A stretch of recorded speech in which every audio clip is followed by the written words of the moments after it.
وقت گریستن نیست.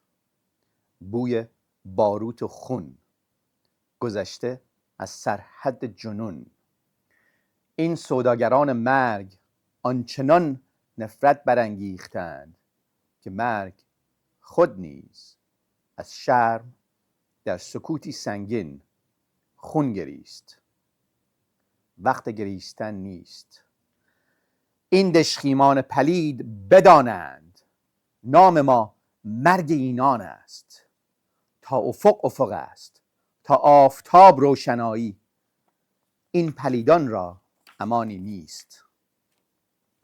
ما تنین فریادیم، فریاد آزاد مردانی که رفتند ولی خاموش نگشتند. این تنین آزادی طوفانی ابدی است، طوفانی که دژ دیوان در هم شکند. وقت گریستن نیست.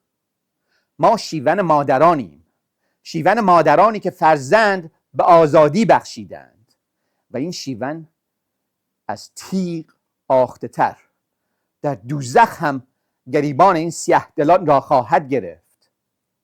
وقت گریستن نیست. ما آه پدرانیم، آه پدرانی که فرزند بر دست داشتند و داد از بیداد برکشیدند.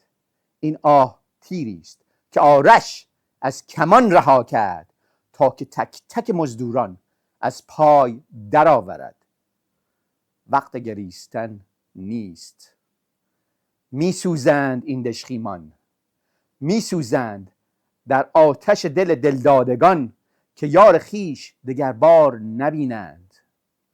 وقت گریستن نیست.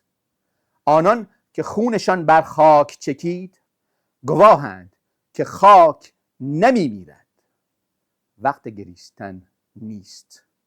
ایران نمی میرد.